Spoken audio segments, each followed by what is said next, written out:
नमस्कार, मी शुभम मानकर आणि तुम्ही पाहता विथ मेडिकल. भरपूर लोकांचे प्रश्न आले, सर सीएनए करायची कुठून? सर लिंक पाठवा. सर सीएनए केली परंतु क्रेडिट अवर कुठं जमा झाले ते कळत नाही.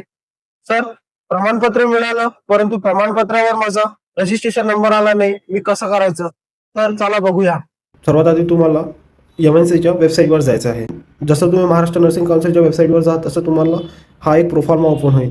या प्रोफॉर्मावर तुम्हाला लेफ्ट साईडला 3 ॲरो दिसत आहेत, तिथं क्लिक करा. तिथं क्लिक केल्यानंतर तुम्हाला लॉग इन करायचं आहे. लॉग इन करताना तुम्हाला जनरल लॉग इन करायचं आहे. जनरल लॉग इन केलं, जसं जनरल लॉग इन केलं तसं गो टू वेबसाईट जायचं आहे. गो टू वेबसाईट गेल्यानंतर वर तुम्हाला लॉग इन दिसेल. तुम्हाला तिथं लॉग इन करून घ्यायचं आहे. लॉग इन करण्याआधी तुम्हाला असा एक क्रायटेरिया येईल. त्या क्रायटेरियामध्ये युजर नेम, पासवर्ड आणि कॅप्शन टाकायचं आहे. आणि जसं तुम्ही ते फिल करा तसं तुम्हाला हा एक पेज ओपन होईल. या पेजवर तुम्हाला इथं वरच्या साईडला तुमचा युनिक ID दिलेला आहे, तो तुम्ही साईडला लिहून काढा. ठीक आहे. त्यानंतर तुम्हाला लेफ्ट साईडला जायचं आहे. लेफ्ट साईडला इथं तुम्हाला रिन्युअल प्रोफाईल दिसेल. बघा, हे रिन्युअल प्रोफाईल.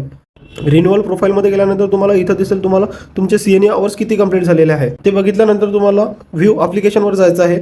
व्ह्यू ॲप्लिकेशनवर तुम्हाला इथं बघायचं आहे तुमचा सर्व इन्फॉर्मेशन टाकलेली आहे का तुम्ही, जसं तुमचं महत्त्वाचं रजिस्ट्रेशन नंबर आणि तुमची पर्सनल डिटेल ते तुम्ही एक वेळ चेक करून घ्या.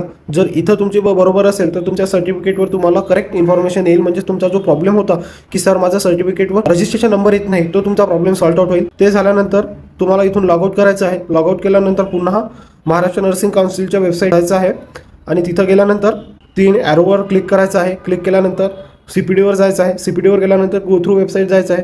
गो थ्रू वेबसाईट गेल्यानंतर फाईलमध्ये तुम्हाला पार्टिसिपंटवर जायचं आहे. पार्टिसिपंटवर गेल्यावर तुम्हाला इथे युनिक ID तुम्ही मेन्शन करा.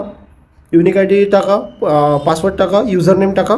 इथं तुम्हाला कळून जाईल की कुठली CNA महाराष्ट्र नर्सिंग काउन्सिलनं अप्रूव्ह केलेली आहे आणि तुम्हाला कुठली करायची आहे. जे पहिली CNA दिलेली आहे तिथं डिटेल्सवर जा. डिटेल्सवर जसे जाल तसं तुम्हाला हे ओपन होईल. इथं तुम्हाला दिलेलं आहे बेसिक लाईफ सपोर्ट आणि खाली दिलेलं आहे डिझास्टर मॅनेजमेंट.